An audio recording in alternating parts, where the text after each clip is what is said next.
Assalamualaikum warahmatullahi wabarakatuh.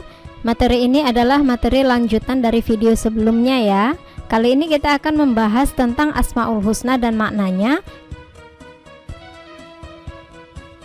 Pembagian Asmaul Husna ditinjau dari maknanya.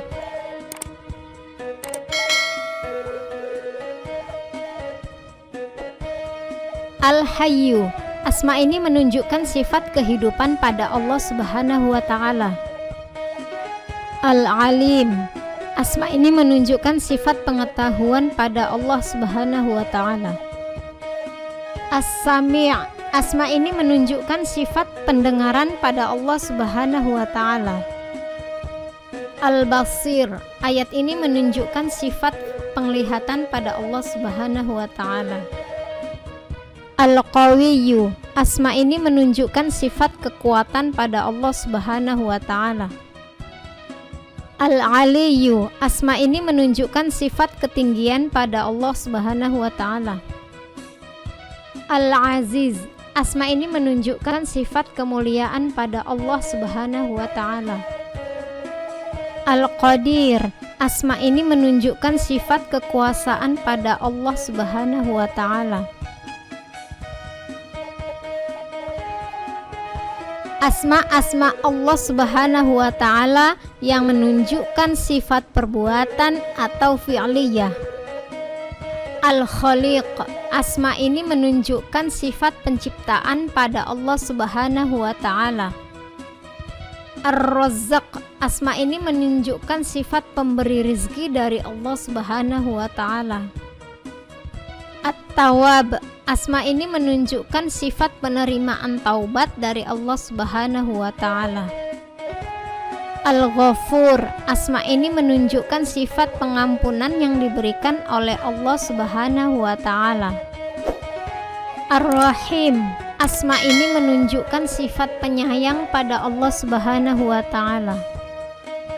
Al-Afuw, asma ini menunjukkan sifat pemaaf pada Allah Subhanahu wa Ta'ala. Asma-asma Allah Subhanahu wa Ta'ala yang menunjukkan kesucian dan kesakralan. Al-Quddus, asma ini menunjukkan sifat kesucian Allah Subhanahu wa Ta'ala, bebas dari sifat yang tidak pantas.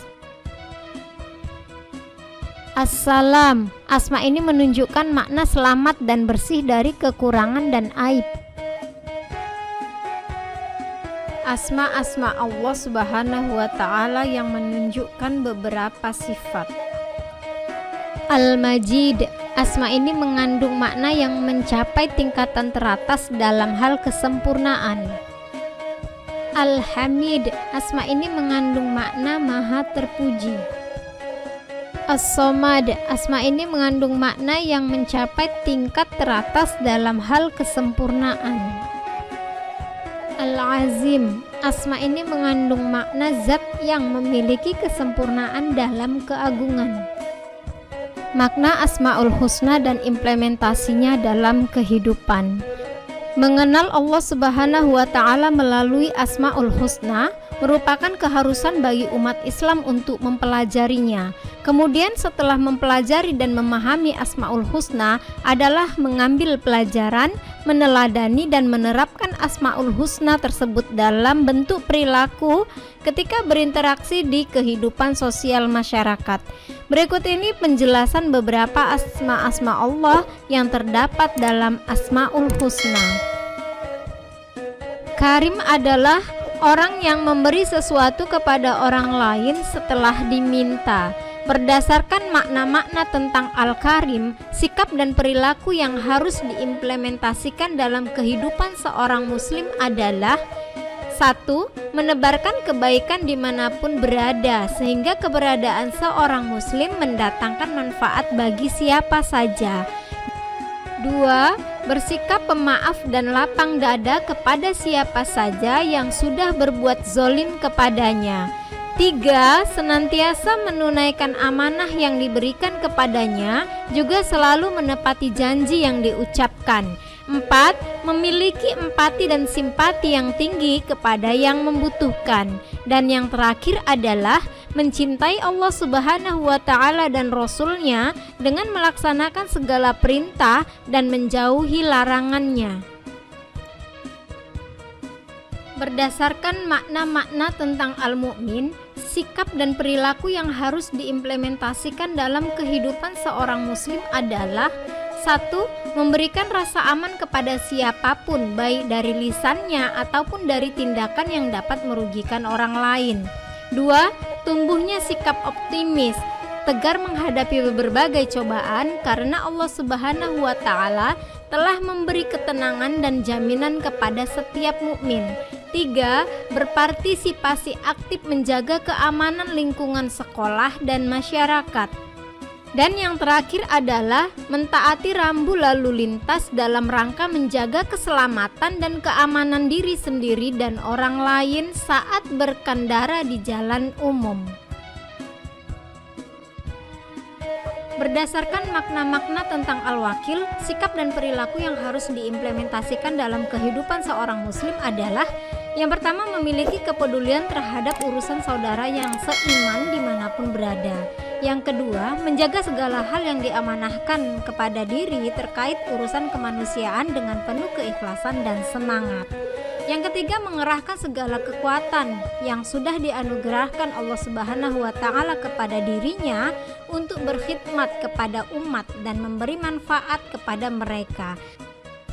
Dan yang terakhir adalah menyandarkan segala urusannya hanya kepada Allah Subhanahu wa Ta'ala semata setelah berikhtiar agar tidak berputus asa ketika keinginannya tidak terpenuhi atau tidak sombong ketika keinginannya tercapai. Berdasarkan makna-makna tentang al-matin, sikap dan perilaku yang harus diimplementasikan dalam kehidupan seorang muslim adalah: pertama, memiliki tekad yang kuat dalam menjaga keutuhan negara Indonesia. Yang kedua, hanya berpegang teguh kepada tali agama Allah Subhanahu wa Ta'ala dan tidak ada satupun yang dapat membuatnya berpaling. Yang ketiga, berusahalah sekuat tenaga untuk mengendalikan hawa nafsu yang terdapat dalam diri sehingga seorang muslim tetap berada di jalan yang benar. Dan yang terakhir adalah memiliki prinsip dan pendirian yang kokoh untuk menyebarkan Islam yang memberikan rahmat kepada segenap alam atau yang sering disebut dengan Islam rahmatan lil alamin. Berdasarkan makna-makna tentang al-jami', sikap dan perilaku yang harus diimplementasikan dalam kehidupan seorang muslim adalah: pertama, kuatkanlah semangat persatuan agar tidak mudah dipecah belah oleh orang-orang yang tidak bertanggung jawab. Yang kedua, tumbuhkan sikap ukhuwah Islamiyah di antara sesama umat Islam tanpa melihat ras, etnis, bahkan negara. Yang ketiga, kembangkan sikap toleran terhadap perbedaan antara sesama umat Islam selama perbedaan tersebut bukan masalah pokok. Yang terakhir adalah mengajak umat Islam untuk senantiasa taat kepada Allah Subhanahu wa Ta'ala, Rasul, dan ulil amri selama perintah ulil amri tersebut tidak melanggar aturan agama.